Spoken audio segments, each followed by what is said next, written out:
Sadly, your list of instructions for this one is just this video, and I'm not going to tell you too much because I do want you to kind of move through this on your own. All of the instructions are not on different pages, they're actually built into the page for this guy. So when you go through and you work through all of these different worksheets, what you need to do is write off to the side here. So that's why there's not like a separate one for you. Please note this big yellow bar across the side that says autosave is turned off. I don't know if yours says that or not, but it just means that you need to save this frequently. Please remember to do that. Nothing more frustrating than hearing from kids that say, oh, it's almost done and I shut my computer off. Lost your work, there's nothing I can do. I can't recover your lost work. You need to do this yourself. So make sure that you're saving it frequently throughout, okay? All right, so this one is conditional formatting. So this is if something meets a certain condition, then a formatting is going to take place. Something is going to happen, okay? So total sales, it wants us to fill out the total sales into column G. So that is adding in the sum function. And again, you can go to formulas, the formulas tab, insert function, or you can type SUM bracket, highlight all of these guys, close your bracket, boom. And you can see that Excel actually auto-filled the rest of it. You've probably seen that happening a lot. If you've got a chart especially, Excel is really good at guessing what you want the formulas to be, and it'll just do it for you. So if I click down, every single one here, it just says like in the table for all of these things, and the numbers are right. So I've just done all like basically step one. And yes, I typed it in. I just put the equal sign, sum bracket, and then highlighted the table, and that works just as well as adding the function in if you know what the function is.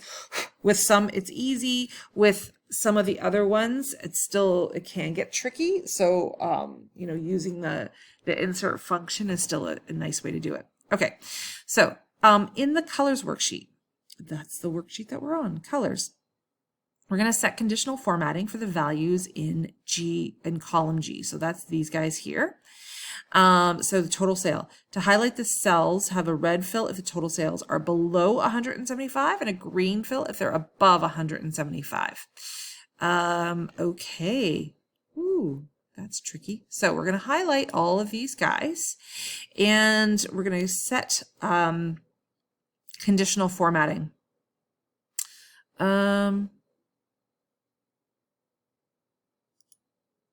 So it's weird that this isn't written in here.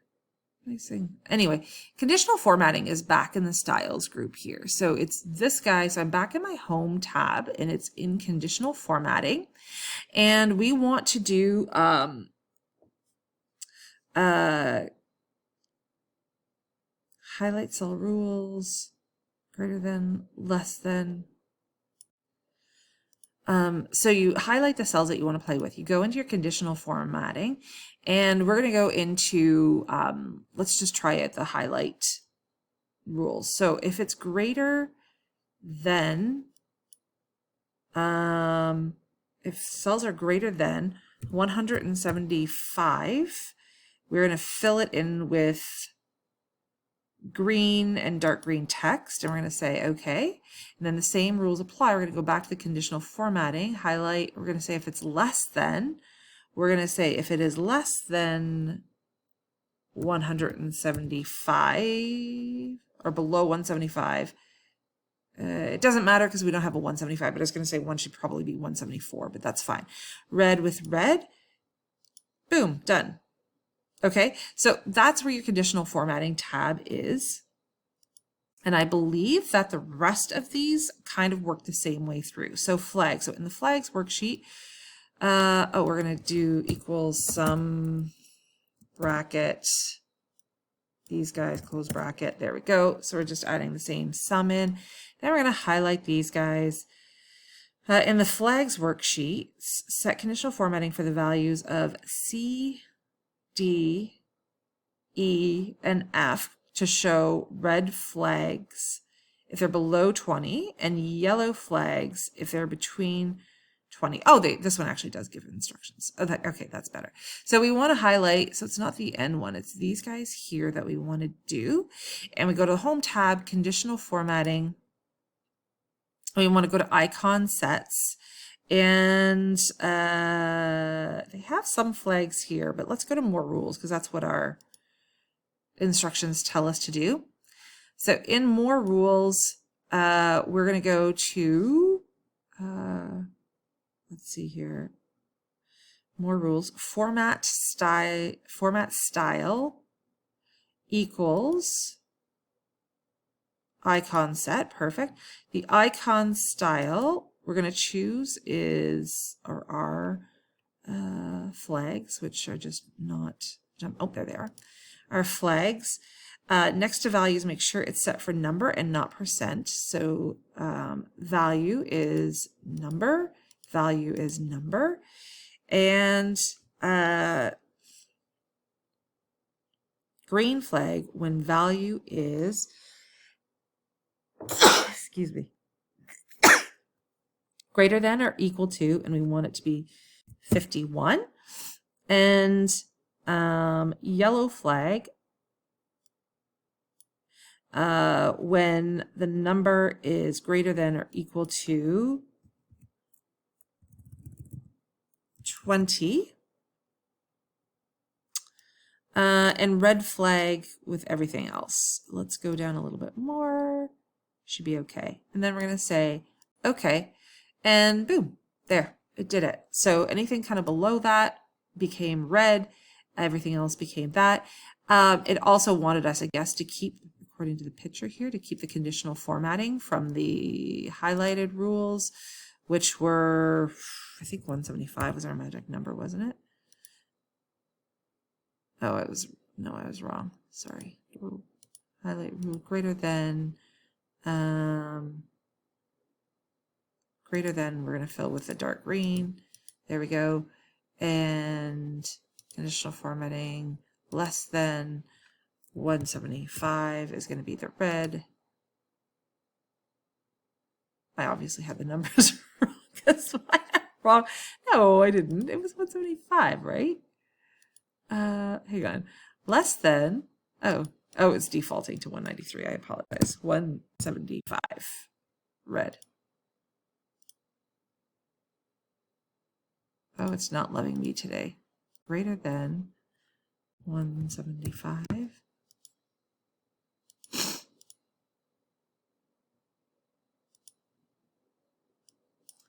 Hopefully you guys do better on this than I do. I apologize for taking so long. Okay, there. Okay, so data bars work the exact same way. So you guys can continue on here. It's just going to be back into conditional formatting. It's going to be data bars for that one there. Text highlighting, it's going to be kind of the same way where we've got the text and we're going to set conditional formatting and we're going to do, select conditional formatting for the values in column B, salesperson to highlight the cells to have a yellow fill if the name contains the word Bob. Okay, so we're going to set conditional formatting and we're going to go, let's say new rule, and format cells, only cells that contain cell value, specific text containing Bob, and we're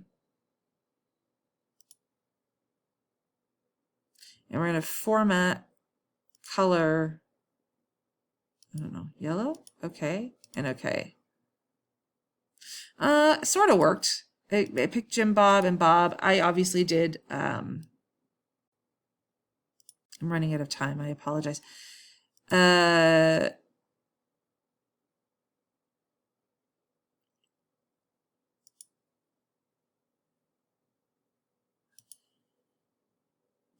Okay, let's see if we can fix this together. So we're going to go highlight those guys, going back into conditional, and we're going to, maybe, let's try to manage.